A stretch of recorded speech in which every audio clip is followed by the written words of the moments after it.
It's EDS Awareness Month, so I have asked some wonderful zebras to share their top tips for living with EDS. Now, my top tips for living with POTS video is one of my most popular on YouTube, but whenever it comes to doing a video for top tips on EDS, I really struggle. So I hope that you find all these tips from all these different people helpful. My top tip would be pace yourself. You may still be capable of what others are capable of, but it might just take you longer to get there. And there's nothing wrong with that, there's no shame there, because you're still capable of doing what others can do, despite the fact that you've got a genetic abnormality that might actually make it more difficult for you. And you should be proud of that, because it's not holding you back. My top tip for living with EDS is to pace yourself and to realise that that doesn't make you any less of a fun friend. It doesn't mean that you can't do all the things you ever wanted to, it just means you have to sometimes prioritise certain things over others.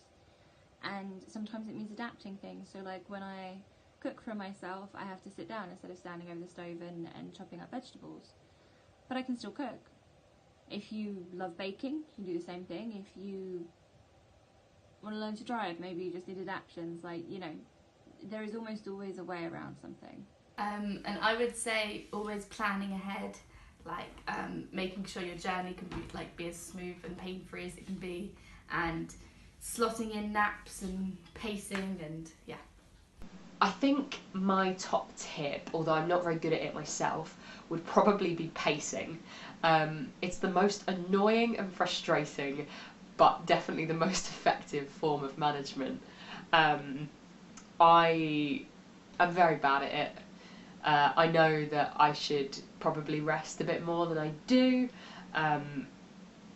but sometimes that's just life. And obviously, you know, you do have days where you really have to do something, and some days where you cannot do anything at all. So yeah, I find it tricky.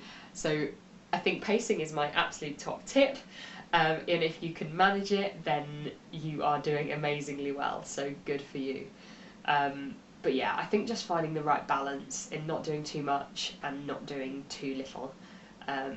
Because when I was doing nothing and doing too little, I found that my symptoms would be worse, because I'd, you know, spend the day doing nothing and end up being deconditioned. Whereas also when I do loads and loads and loads and pretend like I'm a normal person, I end up having a lot more symptoms.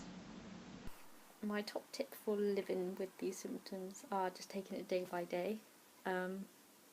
You don't know what the day will bring. One day you'll be feeling absolutely fine, and the next day you'll be feeling like you just want to stay in bed, and that's fine. Like, I think the main thing is to accept it, to not be so hard on yourself and not to be so critical.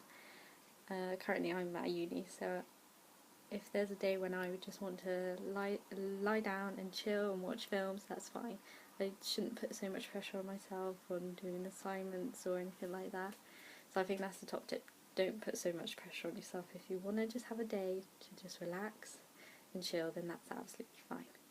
Taking each day as it comes, because when you have EDS, things are a lot more difficult, and you just want to make the most out of everything, because each day is a blessing, because you just don't know what's going to happen, and you just want to make the most out of everything possible, because you don't want to have any regrets or anything like that. And even though it's a lot harder when you have something like EDS, you've just got to try and think of the positives with everything. My top tip for people living with EDS would probably be to take each day as it comes and to ask for help and support when you need it. This is important because EDS is often an invisible illness, so people can't tell how you're feeling based on how you look. Making sure that you tell close friends and family that you have it, because it just makes life a whole lot easier. I did it at the start of my second year of uni, and it really saved me in some awkward moments, just where, like, if I was having a bit of an episode or I was in a lot of pain, I could just let my friends know, and they just took care of me rather than me suffering in silence, because I get very quiet when I'm in a lot of pain and I'm just not fun to be around. So it was a good thing that I had those close people that I could talk to when I needed to. My top tip is to do with using braces and supports If you use them too little, you will injure yourself and worsen your joints, but if you use them too much, then you will weaken and worsen your joints. So use when necessary, but not too much. My top tip for living with EDS is physical therapy. It has honestly saved and changed my life. My top tip for living with EDS is just never give up and do all of your physio all of the time. My top tip for EDS is definitely to advocate for yourself. So, if a doctor isn't listening or isn't believing you, fight for the care that you deserve and need. Un consiglio per vivere con l'Ehlers-Danlos: non fare mai qualcosa che non vogliamo fare, qualcosa che sappiamo che poi ci può far stare male, non ha senso. Dobbiamo anche imparare un po' a fregarcene di ciò che dice la gente, perché tanto la gente avrà sempre qualcosa da ridire, ci sarà sempre qualcosa di sbagliato che fa. My number one tip for living with EDS is to believe in yourself. Doctors study medicine for years, but they didn't study your body specifically. You're the only one who's ever lived in your body. You are the expert in your body. So believe in yourself. My top tip for living with EDS has to be to stay positive. It's not always easy, particularly on the bad days, but it's what gets me through. Every day I wake up, I try to find something that's going to make me happy. And so if that means that it's a beautiful day outside and I want to go sit in the grass with my dog and laugh and just be in the sun and love that day, that's what I'm going to do. And if that means I don't get any dishes done or I don't cook and we eat takeout, then that is totally fine because it makes me happy. And I don't feel guilty about it. I do not feel bad about it. This is my life. This is how I cope with my situation. And ultimately, this makes my perception of my situation, me, my life, beautiful.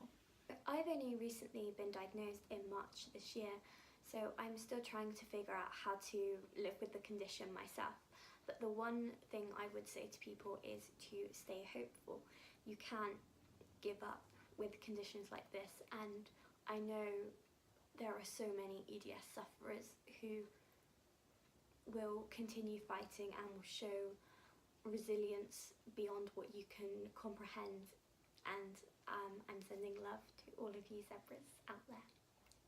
Thank you so much for watching this EDS Awareness Month video.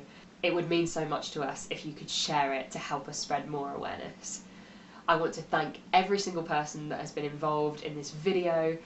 You are all absolutely amazing and I'm so glad to call you my friends. If you've liked this video, please give it a thumbs up.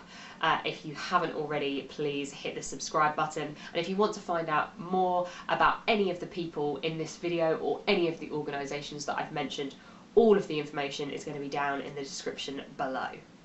Thank you for watching.